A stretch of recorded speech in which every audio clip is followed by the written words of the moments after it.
usually very emotional. Emotion দেখাতে চাই না, কারণ মানুষ ইমোশনটাকে দুর্বলতা মনে করে।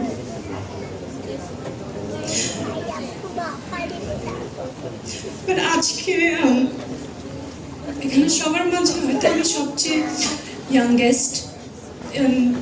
এই বয়সে আসলে আমার এত এত অর্জন এবং এত কিছু আমি মনে করি যে আমি কখনো ভাবিনি স্বপ্নে যে করতে পারি, কিন্তু আমার মা ভেবেছিল। আমার আজকে অভিনয় জীবনের যাত্রা বলি বা গান শেখা সবকিছু, এগুলোর আসলে পেছনে আমার মার অবদান। এটা আমার বাবা না, সম্পূর্ণ আমার মায়ের অবদান।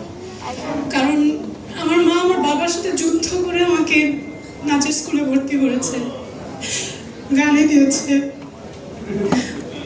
আমার পরীক্ষার মাঝখানে আমার কোনো কাজ আসলে আমার মা বাবার সাথে ফাইট করেছে যে না, তোমার মেয়ে পারবে, ভালো করবে, ওকে একটা সুযোগ দেওয়া উচিত। ও পড়াশোনায়ও যেভাবে মেনটেন করবে সেইভাবে ও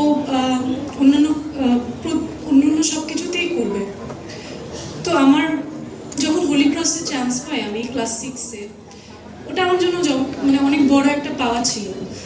তো হোলি ক্রসে ভর্তি হওয়ার পরও আমার যেহেতু আমাদের ঢাকার বাইরে থাকতাম বাবার পোস্টিংয়ের কারণে, আমার মা ফাইট করে আমাকে আর আমার ছোট ভাইকে নিয়ে ঢাকায় চলে এসেছে যে আমি পারবো, তুমি কিছু মনে করো না। অথচ তার আগ পর্যন্ত আমাদের এক গ্লাস পানিও ঢেলে খেতে হয়নি, যেহেতু আমার বাবা সরকারি কর্মকর্তা ছিল। এত এত মানুষজন ছিল কোনো একটা কাজ করার জন্য, ডাক দেওয়ার জন্য, সেই মানুষটা একা একা আমার ভাইকে আর আমাকে নিয়ে ঢাকায় চলে আসে। এবং আমার ছোট ভাইকে এমন এমন দিন গেছে যে রেখে আসার কেউ নাই। স্কুলে এসে সারাদিন বসে থাকতো, আমার ভাইটা গরমে ঘামতো, আর আমার মা বসে থাকতো যে আমার স্কুল ছুটি হবে, তারপর আমাকে নিয়ে বা বাসায়ও যেত না, তারপর আমাকে নজরুল একাডেমিতে নিয়ে যেত গানের ক্লাসে। অনেক সময় প্রোগ্রাম থাকতো, রিহার্সেল হতো রাত্রে 8টা 9টা 10টা পর্যন্ত। আমি স্কুল ড্রেস পরে বসে থাকতাম, আমার মা বাসায় যে খাবার নিয়ে আসতো আমার, যাতে আমার কোনো অসুবিধা না হয়। ইভেন আমার যখন কাজের প্রথম অফার আসে তখনও আমার মা আমাকে জোর করে যে she is the first person to recognize that creativity inside me. And আমি অনেক এক্সপেরিমেন্ট করেছি এবং অনেকবার সুইচ করেছি। আমি স্কুল কলেজে সায়েন্সে ছিলাম, হোলি ক্রস থেকে পাশ করার পর আমি বলি যে না, আমি সায়েন্সে পড়তে চাই না, আমি বিবিএ পড়বো। তো আমি পরীক্ষা দেই, আমার জাহাঙ্গীরনগরে হয়, ঢাকা ভার্সিটিতে হয়, বিউপিতে হয়। আমি শুধু একবার বলেছি না, আমি পড়তে চাই না। আমি ঢাকা ভার্সিটিতে জার্নালিজম পেয়েছিলাম, আমি বলছি আমি এটা পড়বো না।